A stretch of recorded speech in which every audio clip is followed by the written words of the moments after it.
Muy buenas a todos y bienvenidos a mi canal. Bienvenidos a un análisis que va a funcionar como primeras impresiones de lo que va a ser Patria, la ficción de HBO que adapta el libro de Fernando Aramburu con el mismo nombre. Aún no me ha dado tiempo a ponerme con el libro, pero sí que es cierto que como persona que vive en Bilbao,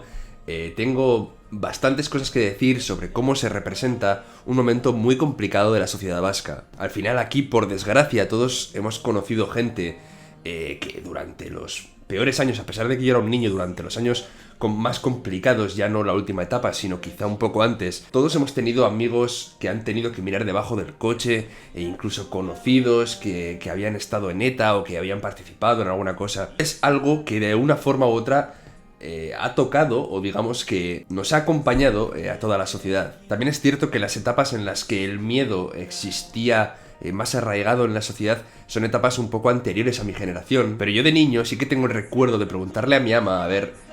si era posible que pusieran una bomba en nuestro barrio y que de alguna forma tenías casi normalizada esa violencia como parte del día a día, esos asesinatos, bombas. No es que ocurrieran con muchísima frecuencia, pero cuando algo así ocurría, es curioso ver cómo estaba ya integrado en la vida de todos. Si bien aquí en Euskadi este tema se ha abordado ya de diferentes formas, hemos tenido por ejemplo Vaya Semanita, que hizo su función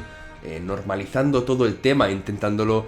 abordar desde un punto de vista humorístico, que sirvió para romper muchísimos tabús con respecto a ello, para poder hablar de ello en la calle con cierta soltura, normalidad, bromear sobre ello aunque fuera un tema grave, que abordar el tema aquí no nos resulta tan tabú quizá como puede resultar en el resto de España. Lo que quiero hacer es, por un lado, también analizar la serie, qué ha sido, y también analizar ciertas cosas que se ven y contaros cómo se han vivido aquí, cuáles son los argumentos que se manejan aquí para defender ciertas cosas, un punto de vista también sobre las realidades, con lo cual espero que disfrutéis la review. No quiero que los comentarios se conviertan en un campo de batalla, porque al final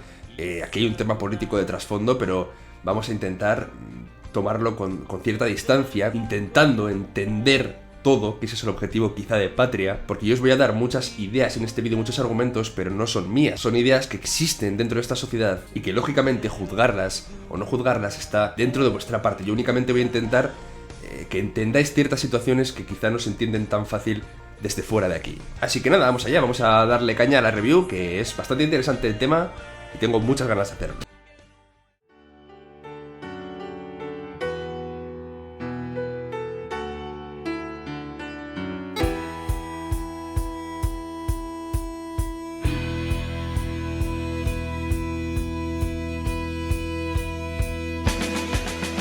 Bueno, vamos a arrancar la review hablando un poco quizá de cuál es el planteamiento de la serie. El planteamiento nos habla de una familia cuyo padre es asesinado por ETA, y cómo años después la mujer decide volver al pueblo en el que todo esto ocurrió, mostrándonos toda esa crispación que existe aún con respecto a los dos bandos ideológicos, por llamarlo de alguna forma. Con ese arranque debo decir que a nivel general la producción de la serie me parece espectacular. Creo que maneja una fotografía muy bonita, creo que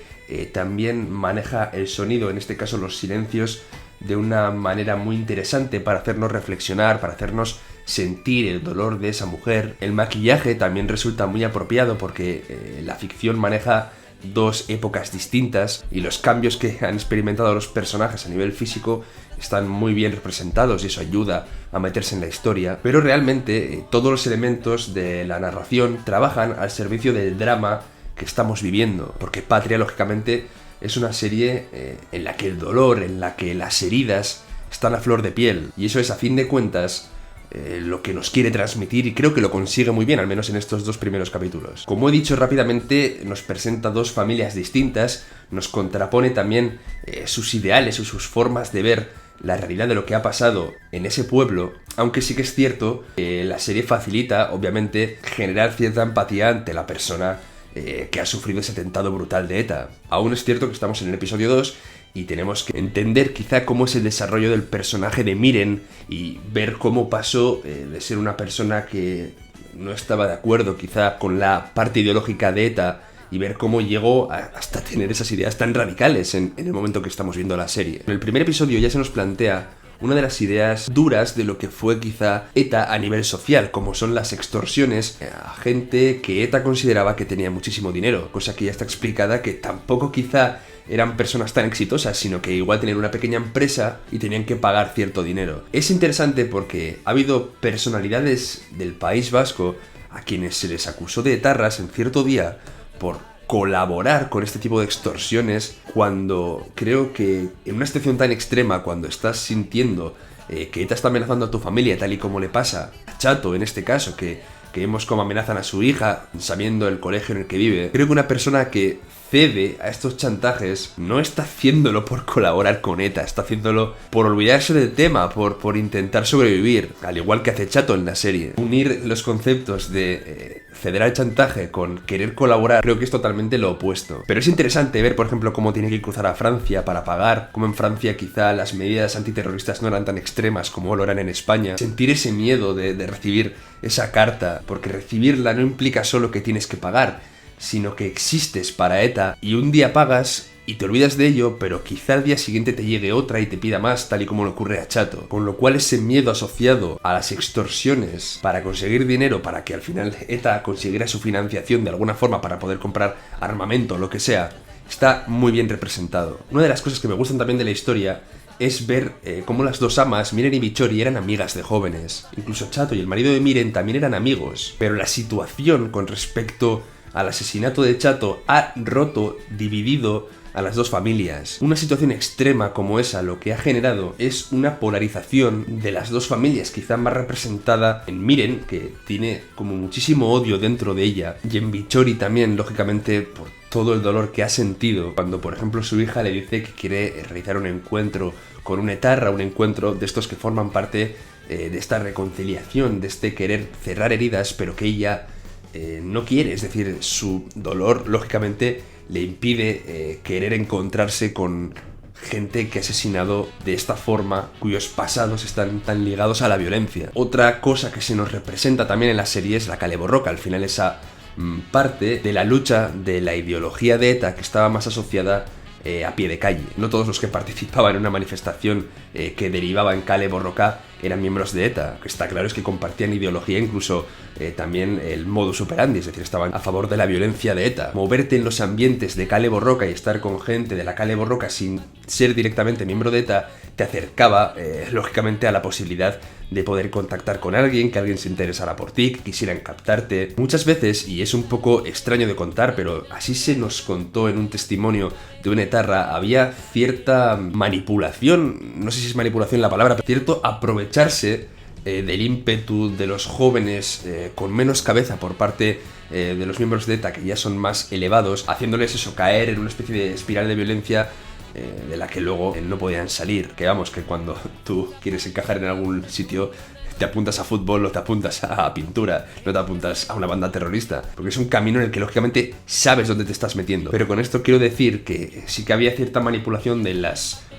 altas esferas de ETA para captar chavales ingenuos, por decirlo de alguna forma, a los que 4 ideas políticas les habían impresionado, quizás la palabra, para que de esta forma entraran a formar parte de ETA. Luego también me ha encantado el hecho de que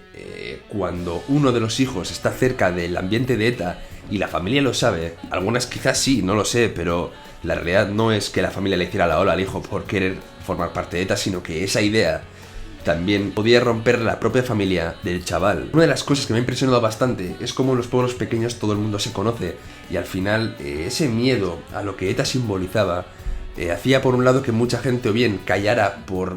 cierta complicidad, porque quizá igual no estabas de acuerdo con todo, pero decías, oye, bueno, pues ahí están, yo no digo nada, o incluso por miedo podías decir,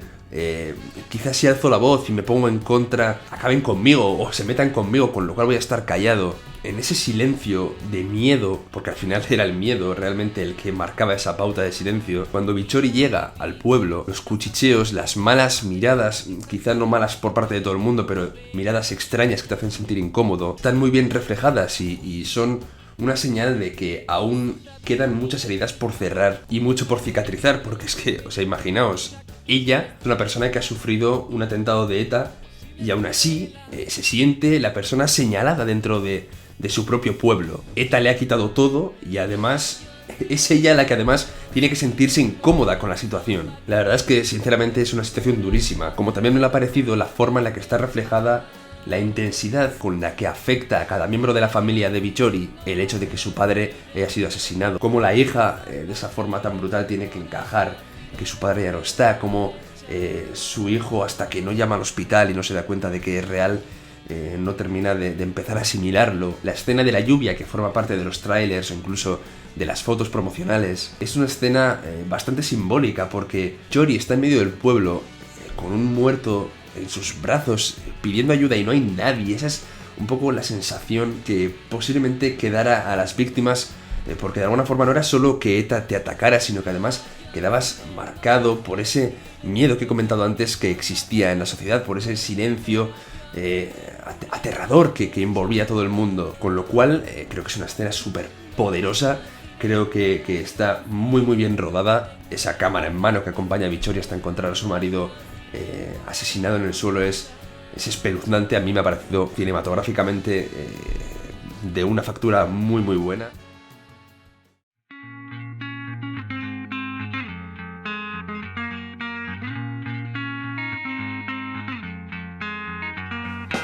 Y bueno, luego hay una idea también que merece la pena comentar un poco por explicar cuál es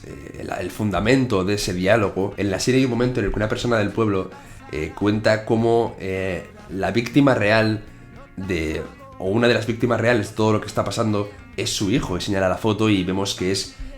uno de los amigos del hijo de Miren, con lo cual entendemos que es alguien que está en ETA o que ha estado cerca de ETA. ¿Por qué esta persona cuenta que ese hijo es una víctima real de lo que está pasando? Se puede referir, por un lado, a que esta persona sufrió ciertas torturas por parte del Estado, cosa que si bien ETA es inconcebible y hay que estar radicalmente en contra, eso no quita para poder estar en contra también de que un Estado se rebaje en sus formas a luchar contra el terrorismo y ponerse al mismo nivel. Pero aparte de eso, aparte de esa posibilidad de que hubiera unas torturas con respecto a ese personaje, también ese personaje puede estar haciendo una referencia a la política penitenciaria que se está aplicando a los terroristas. ¿Cuál es el conflicto con la política penitenciaria y qué es lo que se pide desde ciertos sectores del País Vasco? Según la ley, seas el tipo de preso que seas, debes estar en una cárcel lo más cercana posible a tu casa, para que de esta forma tu familia y tu gente querida pueda visitarte. Cuando ETA estaba en su momento más álgido, se decidió que los presos de ETA debían estar dispersos, digamos, por toda la península, incluso por Canarias o por cualquier lado de España. Tenía cierto sentido, digamos, porque de esta forma no se creaban núcleos de muchos etarras que pudieran estar dirigiendo la banda, digamos, desde las cárceles. Yo creo que ese fue el sentido inicial de la dispersión de los presos, que lo tiene, lógicamente. Una vez ETA estaba ya en las últimas, quizá disuelta más adelante, esta dispersión se ha seguido manteniendo, haciendo que las familias de los presos, que nada tienen que ver con ETA, hayan tenido que seguir visitando a los presos en cárceles, pues yo que sé, en Cádiz, yendo desde Bilbao, en Andalucía, en todos los sitios. Con lo cual, esa reivindicación y esa injusticia que creen que las familias han sufrido por el hecho de que sus familiares estén lejos o no cumpliendo esa ley de cercanía con respecto a sus domicilios, es una de las reivindicaciones que se lleva a cabo por algunos sectores de la sociedad vasca. Con lo cual es importante que entendáis que no todas las personas que piden un acercamiento de los presos de ETA están a favor de ETA. Porque, por ejemplo, hace unos años ocurrió una manifestación súper mayoritaria en la que, digamos, todo el sector nacionalista se unió para pedir ese acercamiento, cuando en ese punto ya el sector de la sociedad que podía estar a favor de ETA o de la lucha armada era totalmente minoritario. Con lo cual ese personaje dice que su hijo es una víctima, quizá por un lado por las torturas, quizá por un lado porque no se ha cumplido la ley penitenciaria, con lo cual esa es la idea que se maneja detrás de ese diálogo. Ya os digo, luego juzgarlo vosotros, pero al final yo me siento como en el deber de explicar o exponer cuáles son las ideas que están detrás de los argumentos que dan los personajes, que se entienden un poco más quizá viviendo aquí, porque al final es nuestro día a día, ¿eh? Son cosas que forman parte de vivir en Euskadi, con lo cual, pues ya os digo, yo os lo acerco. Antes lo he mencionado, pero el hecho de que se hable de los encuentros entre víctimas de ETA y etarras, creo que es un paso muy interesante con respecto a la reconciliación. Son pequeños actos de valentía, porque al final es una valentía increíble por parte de las víctimas, el hecho de querer estar cara a cara con tu verdugo o con quien representa a tu verdugo. Y creo que es un paso impresionantemente valiente por parte de las víctimas para cerrar las heridas, que no tienen por qué hacerlo, tal y como Bichori no quiere enfrentarse a ello y tiene todo el derecho del mundo, porque ya os digo, ETA le ha quitado todo. Pero hay que valorar también quien se atreve a hacerlo, quien se atreve con esa fuerza a querer normalizar la situación, a querer que termine esa herida que lo cierto es que a gran o pequeña escala aún sigue abierta en la sociedad. También me gusta, siguiendo un poco al hilo de esto, cómo hay cierto halo de esperanza en la serie con respecto a las siguientes generaciones, esa pulsera que comparten dos personajes y de reconciliación en las generaciones que quizá no han vivido tan de cerca toda la violencia y todo el terror que ETA sembró. Una de las motivaciones también muy interesantes del personaje de Bichori, que viene a mostrarnos otra de las realidades más crudas que existen hoy en día, es que ETA se disolvió sin aclarar realmente quién había matado a qué persona, o dejando, como se sabe, muchísimos asesinatos sin resolver, con lo cual esa parte de la reparación de las víctimas del terrorismo está aún sin cumplir. Hay un montón de gente que no tiene ni idea de qué ocurrió con su familiar, y esa parte de la reparación, esa parte de poder contarle a la víctima qué es lo que pasó, también forma parte de cerrar las heridas. Igual que las personas que piden verdad también con lo que pudo pasar con respecto a las torturas o los asesinatos del Estado, para cerrar este conflicto creo que todo el mundo tiene derecho a la verdad y todo el mundo tiene derecho a esa reparación que le ayude a minimizar o a disipar ese dolor y que ayude al final a todo el pueblo vasco en su totalidad a retomar una convivencia sana. Con lo cual, para mí esto han sido los 2 primeros capítulos de Patria, una serie que tal y como nos adelantaba su promoción nos iba a mostrar muchas realidades, aunque yo sí que es cierto que no la veo para nada justificando nada de lo que hizo ETA, como quizá algunos podían quejarse, esa equidistancia que decían que la serie podía tomar, creo que no existe en la serie, creo que literalmente estamos acompañando a Bichori más que otra cosa, conociendo también a la familia de Miren, pero empatizando mucho más con Bichori y entendiendo mucho más su situación, cosa que me parece adecuada. Creo que es una idea y una situación que se debe tratar desde este punto de vista. Veremos luego también, sí que es cierto, si se muestran algunas escenas de tortura y todo eso, que al final son una realidad y también existieron dentro de este asunto, lo cual, que existieran, ya os digo, no justifica nada de lo que ETA hizo, pero tampoco se pueden omitir dentro de lo que ocurrió. Si ocurrieron, ocurrieron, y si la serie quiere mostrar todo lo que pasó, también está bien que nos lo enseñen. Con lo cual, contadme qué os ha parecido, si os han servido las explicaciones o ideas que he tratado en mi vídeo. Al final he querido un poco explicar ciertas realidades que la